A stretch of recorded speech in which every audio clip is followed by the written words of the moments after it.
This week, there's been a lot happening politically. There's been a lot of upheaval, left, right, and center. As usual, we want to consider 5 aspects of this upheaval and to come up with a conclusion. Number 1, the political space in Kenya is always in a constant state of flux. Realignment of people, realignment of political parties is nothing new. It has happened before. William Ruto is now working with Raila Odinga. Martha Karua is now working with Gachagua. As we move towards 2027, we expect more alignments and realignments of both parties and of individuals. Point number 2, politicians capitalize on a culture of lies, of half-truths, and of disinformation, and of what I would call post-truth populism. Post-truth populism is the use of emotions rather than facts to advance an agenda. I'll give you an example. President Ruto has been making rounds around the city this week, and shortly after his rallies, violence erupts.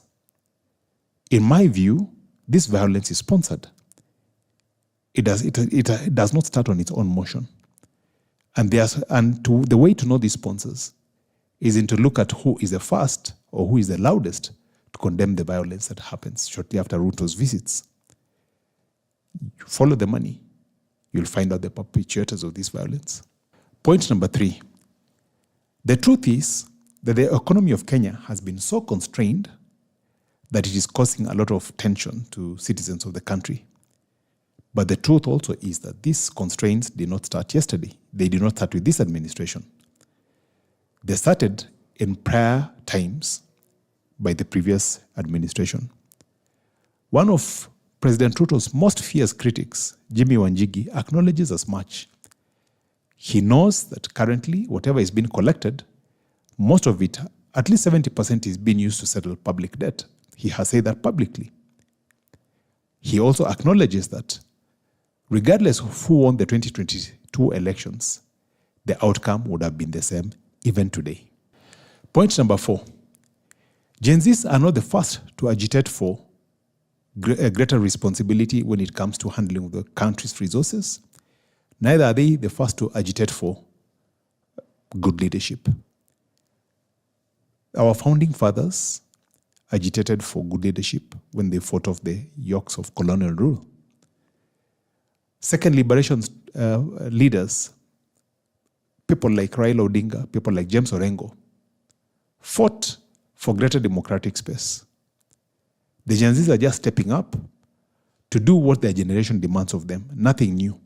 But that said, they should not denigrate the contribution of others who've gone on before them.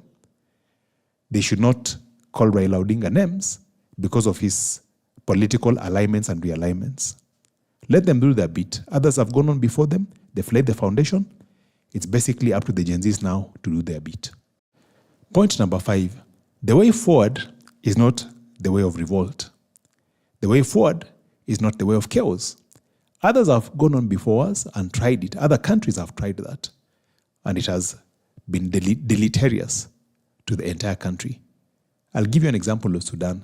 Sudan's Gen Zs led a revolt, and they were successful for a period, but the revolt was hijacked by others. Today, Sudan is a basket case. It's nothing more than a banana republic. There's nothing so special about Kenya that we can't go the same way, which is why we have to go back to our constitution. It is arguably the most progressive constitution in the whole world. Gen Zs and others should use the tools that the constitution has availed to them. We have elections after 5 years. We need to go back and look at our ability to recall leaders once the IEBC is settled in. So these are the tools that we should recourse to, not violence, not revolt. My name is Leonard Kafafa. I am a public policy analyst. See you again next week with 5 more points to consider.